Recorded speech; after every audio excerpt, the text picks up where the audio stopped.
So we were talking a little bit about like, okay, anytime a competitor is mentioned, make sure you like put that into the CRM and enrich it on those opportunities or deals. That's cool in itself. But what if we could take it a step further? Hey, on a weekly basis, go through every single sales call that happened. Actually, go through all of my CS calls too. And anytime that a competitor was mentioned, I want you to tally it up. I want you to record the context, and I want you to aggregate this information so that at the end of the week on a Friday afternoon, I want you to send a competitive digest to this audience and highlight the top 3 competitors, the top 3 use cases, the top 3 objections, right? Like put together an essay for me from the transcripts and emails that you've seen this week and tell me where what I'm missing about my competitors in my space. That is not something you could have done 6 months ago. And I don't know of anybody who's like, I don't want it. Well, thank you for coming on, Vic. Excited to chat with you. Maybe you can kind of start off by introducing yourself, talk about Oh My Growth and what you do there. Yeah. Well, thanks for having me, Hannah. Like I told you, like I don't usually do stuff like this, but for you, no problem. So Honored. on my growth. So my name is Victor. I'm scaling a RevOps in a box consulting firm. And we help AI powered startups to establish operational rigor within the CRM and its integrated systems. That's really the focus of what I've been working on for the past year and a half or so. Yeah. I also wanted to ask you how you got into this because when I was looking at your LinkedIn, I didn't realize that you started in sales. I like, so much. And whenever I needed anything, I would just come to you and you always knew the answer. So I thought you had been doing this your whole career. No, I just got here. I just, that's not true. I'm still a recovering salesperson. I actually started in a totally different career. My first 8 years out of college, I was in life insurance sales. And 4 of those years was like in people's houses. And then the 4 years after that was over the phone. And then I landed at DataFox as a BDR when I decided to make the transition from life insurance sales to SaaS. Yeah. But you want to know how I got started in operations or how did like Own My Growth get started? Well, both. So I sort of fell down like a rabbit hole. I was that salesperson who wanted to know exactly how data got from one place to another inside of Salesforce, from like marketing to enrichment to meetings to call recordings. I was always very curious, asking all of these questions. I was that like, and I had being like, I was like new at a company, I had a little bit of reign to like ask those questions and be that annoying guy, but just always very curious. And that was at my first startup experience, which was at DataFox. Shout out to all my Foxes out there. There's only like 50 of us before we got acquired by Oracle. And then at Vanta, so I was at DataFox. One of the salespeople that I was supporting at DataFox landed at Vanta after that acquisition, and he was the first seller for Vanta. That was Eric Martin. I never knew how you guys knew each other. Yeah, he was a AE at DataFox. I was a BDR. And so I was at another YC company, and he was like, "Hey, just come over, help out with some growth initiatives, and make an AE in 6 months." And I was like, "Sure, that sounds great." But it was like there was at Vanta at that time, the product market fit was there, and so we had an opportunity to make the most of that environment pre AI. Yeah. So we had a hyper growth company pre AI, and that's how that by trying to solve the problems that we ran into during that time, that's sort of how I gained all of this experience, was just by being in the same place at the same time as a revenue engine that was like expanding beyond what it was currently capable of to what it needed to be able to do tomorrow. Yeah. And what were some of those problems that you guys were faced with or not problems, but challenges? The biggest, like, sort of the like claim to fame at Vanta or the early days was our like outbound engine that we built, which is really just, how do we solve the pipeline issue? We had, my MO when Emar brought me on was, it was him and one other seller, and he wanted to be able to scale the team. And so, my job was to book meetings. And so the fastest way I could do that was not just with me doing it. Yeah. So we put together a system that, a team of contractors and some tooling and some spreadsheet work. And we were able to get a lot of pipeline generated in a small amount of time. And that was like that was one of the biggest problems. Then all the systems like within to make that stuff happen is where we started. But, I don't know. I feel like everything at that time is sort of a blur. As we were scaling the sales team, it was like Salesforce has to be able to keep up and do these things. And we just, whatever we needed to do, we got done. Yeah. It's like, I mean, even with inertia, I feel like I've been doing this for like a decade and 6 months all at once because it really goes by in such a blur that there's so much to do that it's impossible to kind of sum it all up, I feel like. Absolutely. Yeah. What what are some of the like bigger ops challenges or like, things that you think should be in place in a company's early days that will set them up for future success? Like what are some of the Mm. systems that you guys are putting in place for your clients that really need to happen sooner rather than later? Yeah, at the end of the day, it all comes down to your end user. And for ops, right, the end users are they span quite a gradient of like I see individual seller on the phone. It could be even the BDR making prospecting emails and, and phone calls, and it goes all the way up to like the C-suite because they need reporting out of that very same CRM. And so thinking about it in a macro level, that like everything that I make good for the AE will serve, right, the reporting at the end. And so trying to think of it holistically has helped me a lot.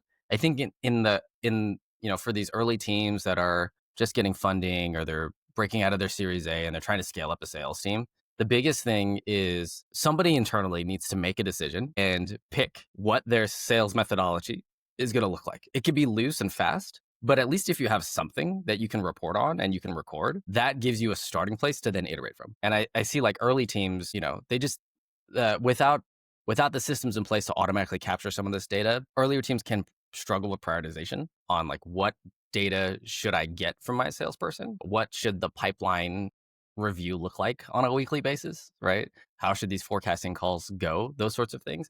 And being a little bit too like free, I think, with what is possible. You have to add a little bit of like structure to it, and it helps everybody along because it adds clarity. Right. Structure definitely brings clarity.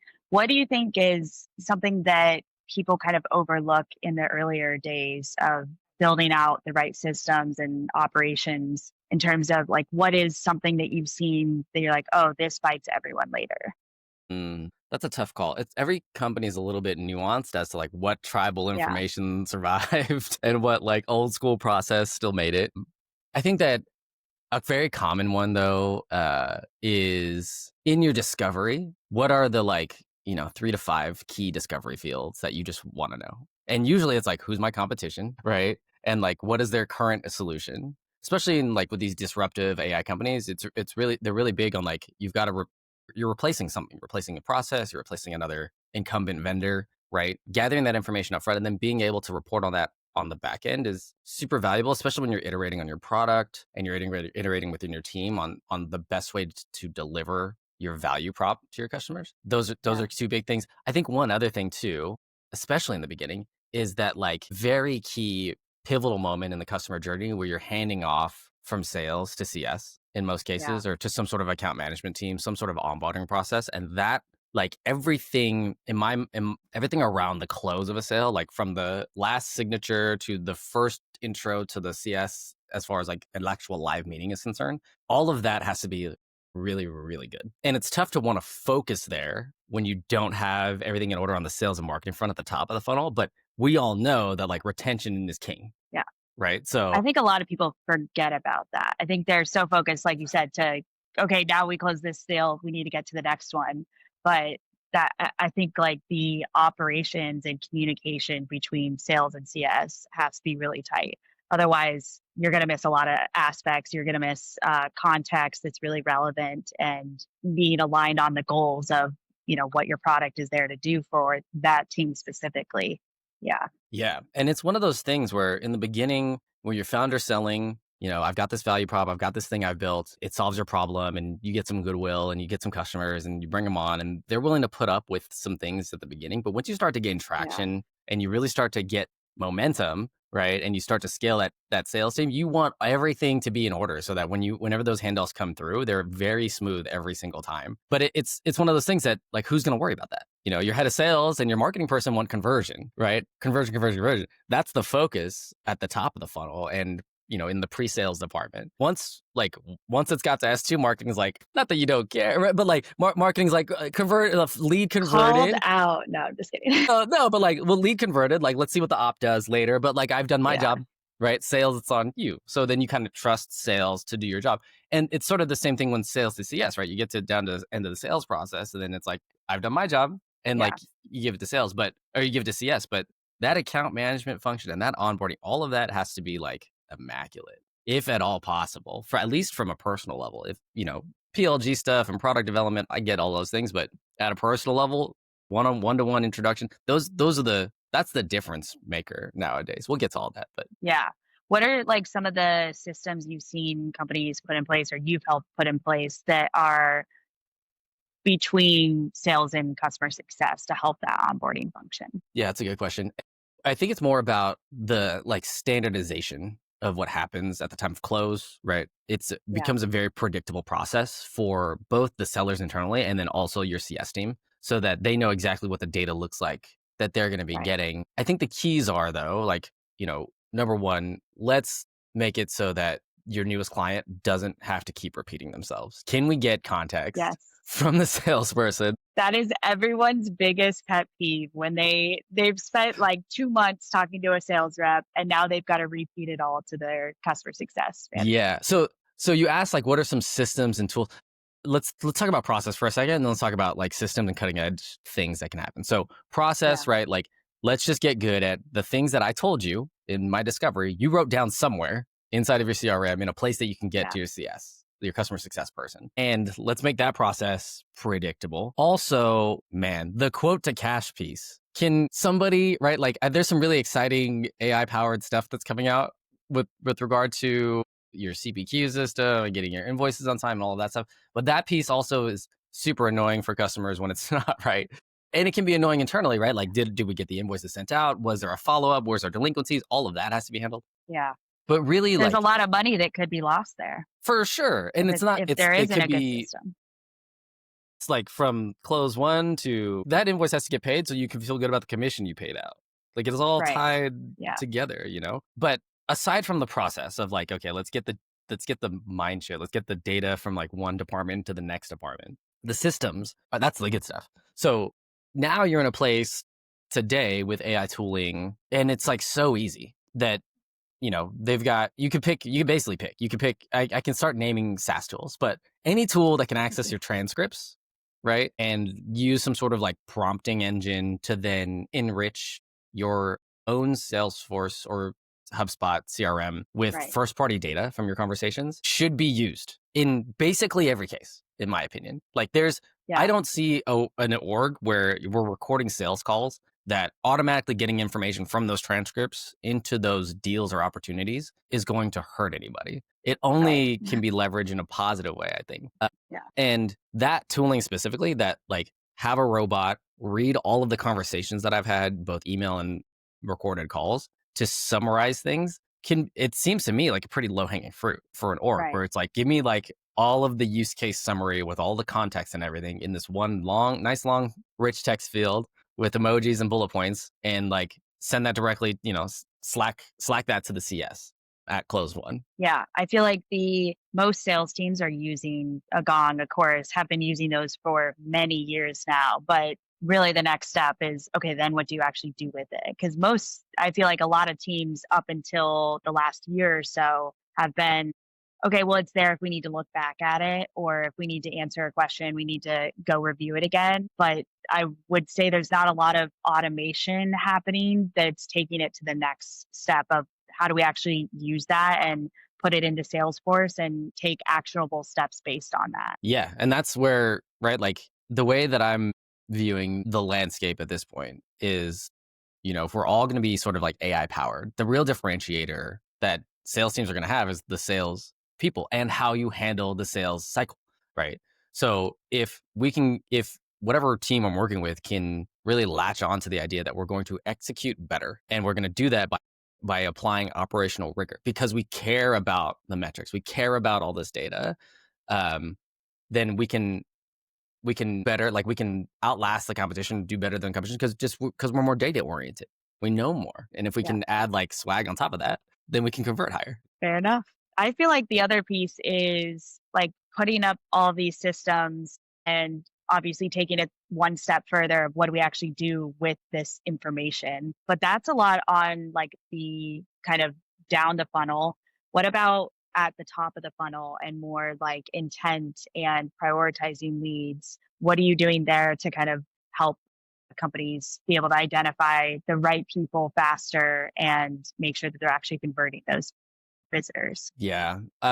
So I personally, being on the like system side and the operational side, am doing more to like enable growth teams nowadays, but I'm not the one who's like running the growth engine at these Yeah. companies, right? Yeah. So I'm helping to set up the required systems and maybe some integrations and custom stuff so that those teams can get what they need done. There's a myriad of different intent-based tooling out there that you can then like build workflows on top of with, minimal like one-to-one interaction, more like I'm going to do this once.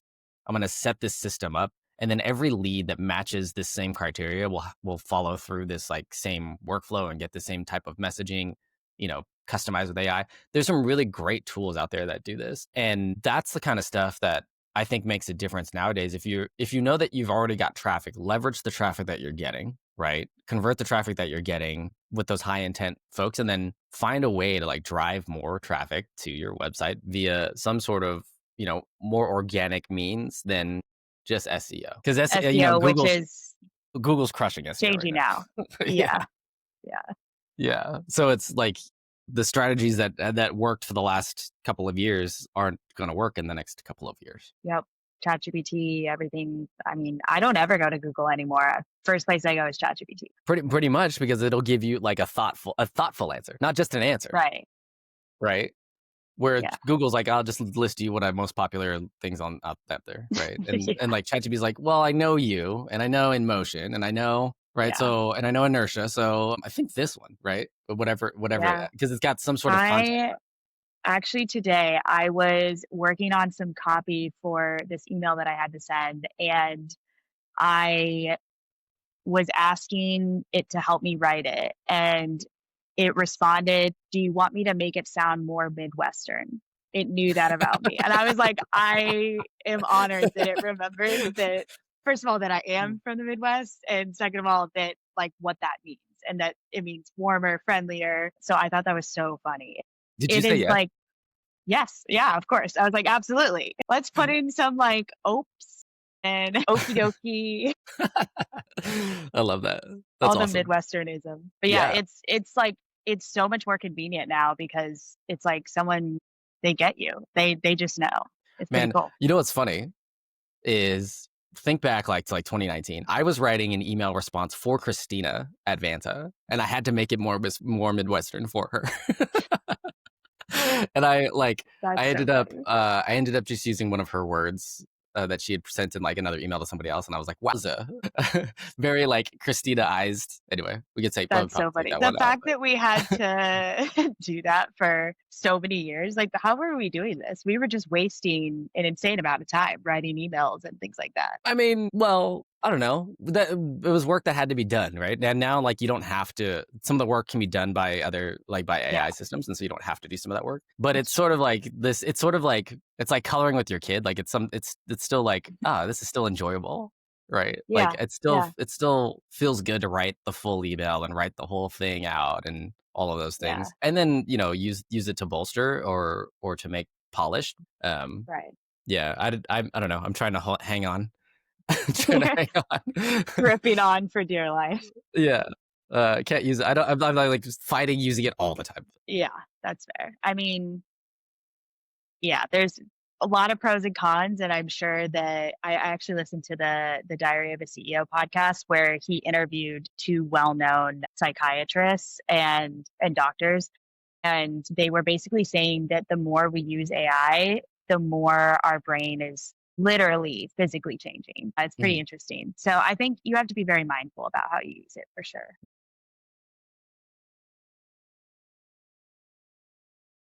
Speaking of AI, what are some of the tools that you're using right now that you're loving? Oh man. Okay. Well, How much time do you have? yeah, I know, right? So there's there's a few things that are out there that everything is. Keep in mind, the models are the backbone.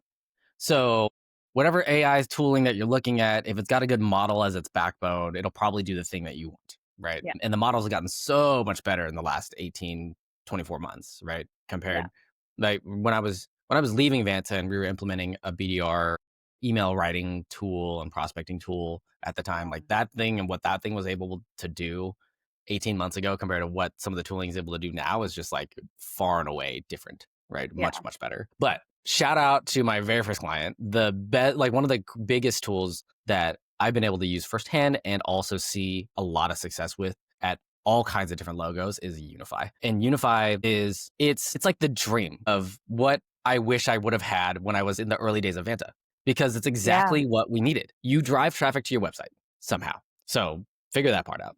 But the traffic that goes to your website, Unify picks up on the intent, and then you can program plays and agents to go and find you the right person at these companies and use some of the first party data that you've got that you know about them. Like, oh, they visited our pricing page and they visited our G2 pricing page. And you can set up a very specific type of messaging that says, send them information about this every single time. So it's like, I've got the right person, I've got the right persona, I've got the right messaging, I've got the right timing. I know you're on my website looking at my pricing page, and within minutes, you're going to get an email from me that says, hey, Hannah, heard you looking around. Let's talk, right? And that tool I think is incredible because it does so many facets of like what you would want your best and most polished SDR to do with your highest level of intent automatically. So that like the emails get sent in a timely fashion every single time to the right person, to multiple people at the org if they need be. And then you're just like, you set up those plays once and then drive traffic. It's like the most virtuous flywheel ever. Right. Literally. Yeah. Yeah. So that one's right at the top of my list. And that's but that's not like seed stage. You don't have traffic for that type of tooling Right. Right. in the beginning. Yeah. And you don't Exactly. have a growth person to think about who's going to, Yeah. what are the personas, what's the messaging, and all that. So that's a little bit down the line, but it's my favorite thing to see is like, can we build toward that? Can we build the revenue organization, all the messaging that you're getting, everything we're learning from deals? Can we build toward that? And watching Unify do it on their own, they drink their own champagne and all of that, especially with Austin and everything that he's doing, is him and Yeah. Connor are both just incredible team. So Unify is at the top of the list because of what is possible there. I would say, so, you hear a lot about Clay. Let's talk about Clay for a second. So Clay is great because you can waterfall information, combine tables of information, and get those tables of information coordinated back to you, sir. I mean, you end up eating a bunch of credits, and it's kind of a pain to set up because it's not very like UI user friendly. But it definitely gets the job done, and I've seen it used in multiple use cases for stuff that it's not designed for. So it's Which malleable. is always the case. Yeah. So like it's malleable, and that's a good thing. But Clay definitely does the job of like, I've got somebody filling out a lead form, and I want that enriched with more information so we can waterfall some data in, right? Waterfall data in from this place to that place and get it all I would say like complete and neat and like back in the CRM, which has its benefits, and you can tie that with a tool like Unify or any other type of like prospecting tool out there. But yeah, Clay, I think you can build a lot off of Clay, but it's like the thing that ops talks about all the time, which is like the underlying data has to be good for your stuff to work. And Clay's like, we do that part. Right. Right. Other pieces of tooling, it's down the funnel. Like you want to get routing done, if we need to get scheduling done, there's like tools for all of these things. But again, the one that resonates with me the highest is Unify and their value prop to like convert traffic that you're already driving to meetings on your calendar, to sales conversations. The other piece, like the other universe of tooling that's really exciting is MCP tooling in the go-to-market space. And I don't know if you've seen a lot of these out yet, but that's where really interesting use cases are all coming from, is that you can actually like have real world application by stitching these systems together and aggregating data. So very cool use cases. I have yet to even like get my hands on some of these live, right? Where it's like still implementing some of these stuff. But like we were talking about earlier, where if you got any transcription tool, so very common tech stack early on is like HubSpot plus Gong. Yeah. Right? Like HubSpot CRM plus HubSpot marketing sometimes plus Gong, and wiring those up so that like your Gong recordings and your events and your emails are all happening inside of HubSpot is relatively easy. The MCP layer, so whatever vendor you can find for this, for your CRM to your transcription tool, but that MCP layer is what gives you like the cool stuff. So we were talking a little bit about like, okay, anytime a competitor is mentioned, make sure you like put that into the CRM and enrich it on those opportunities or deals. That's cool in itself. But what if we could take it a step further? Hey, on a weekly basis, go through every single sales call that happened. Actually, go through all of my CS calls too.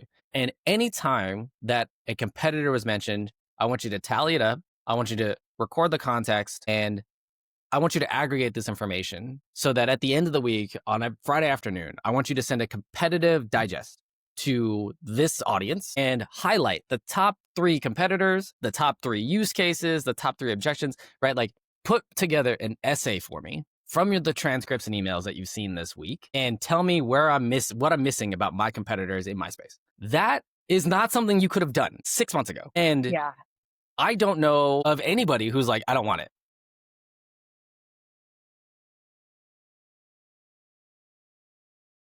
Yeah.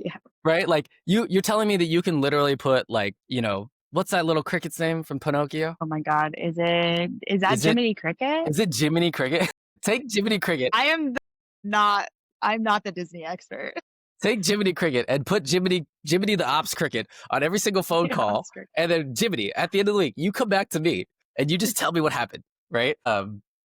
And you can do this. You can do this in like think of all the ways you could use this, right? Like I'm just talking about it in a competitive capacity. But if you're like, Right, yo, right. I just want to hear this from my top partners. I want to hear this. I want to know what's going on and talk to me about deal risks that are not competitors, right? Like you Right. can make that. You can keep iterating on that and make that weekly digest so valuable to the company. You can drive your Yeah. entire company from having that level of knowledge. Yeah. And to At me, a that's at like a super exciting. previous right. At a previous company that I was in house with, we were basically trying to do something similar to that, but it was all manual, obviously, at that point. And so Right. imagine like taking months to go through all of your sales calls, everything that you can find in Salesforce or HubSpot, and figuring out when we lose a deal to this competitor, what are we losing on? Or when we win a deal with this competitor against this competitor, what are we winning on? I mean, I think like at every company I've been with so far, the first like 6 months of any role has been just 100% focused on cleaning up the CRM because it's that you to your point, you have to have good data to then be able to use it. And the first part is cleaning up that data and making sure it's actually good data. And that's the part that usually takes, honestly, the longest, I think. So, hot take, but my personal opinion is that ops should be one of your first hires because it's a lot easier to build it right from the ground up than to go back and spend 6 months or a year cleaning things up on top of someone, like I'm not an ops person. I've been a marketing and growth person. So, but I've had to spend time doing that because we haven't had an ops person. It wasn't set up right from the beginning. So I Here's the think you thing. save a lot of time down the road. So here's the thing. I mean, I can tell you, so absolutely, right? Like getting an ops person in the door sooner than later will help because every day that you operate without an operator, you're accruing debt. And so like what you're talking about is having to pay off the operational debt before you can actually even get Right. started, right? And Yes. so that's why like my growth has done what it's done in the last, year and a half because early stage founders in the AI space understand that underlying data is the key to everything, Yep. right? It's the And unlock. it's the unlock. And so if they can prevent debt accrual during their early stage now, they're going to be able to go faster, not just currently, right? Like by having systems that make sense today, but like when you want to scale in the next like 12 to 24 months, you don't have to pay off those debts before you can sprint, right? You can get somebody in the door. And this is literally what happened is I was helping to keep the team unblocked, to make sure that the systems are integrated in a way that makes sense and is usable. Is it perfect from day one? Is it what you're going to have in 5 years on day one? No. But Yeah. is it like, yo, it's functional, it works, you can report on it, right? You can Right. iterate on it so that like when you do bring in a full-time operator, they don't have to do this stuff. They can think like, okay, that I can see how those things work. I can see the improvements I want to make. And also strategically, here's the like 5 things I actually need to do for you guys in the first 90 days while we sort of get those things worked out and cleaned up a little bit to fit my vision of how this place should operate. I'm also going to like run and get get these like top projects out of the way. And that's like case in point, firsthand experience example of like my first my first client that we like handed off. Because that was always the goal. Is like, I'm just training wheels. I'm just here to make sure that your Yeah. your revenue is unblocked, that your board's got answers, right? To Right. some of the reporting questions that you have. We can set up some pretty cool systems, and it gets better every single month, right? So like what you can do with what all the things you can do with better tooling and systems and Right. less human input. And Yeah. then, and then really like prioritize what does the business need? How do we make this handoff better? How do we make this or that better? Right. Within that go-to-market funnel with those main pillars that operate in that funnel: sales, marketing, CS, partnerships, maybe. Yeah. It's like, if you don't have the right data, how are you supposed to understand what's working and what's not working in terms of attribution, lead scoring, making sure you're talking to the right leads and actually knowing what's working? I mean, if you don't know what's working, if you don't have the data to really support your strategy, that's a big issue. Is That's that what you're a running pretty big into challenge. in so you've in these situations where you're like coming in and they don't have these things set up? Is that what you're running into? I would say this is more like previous companies that I've been in house at.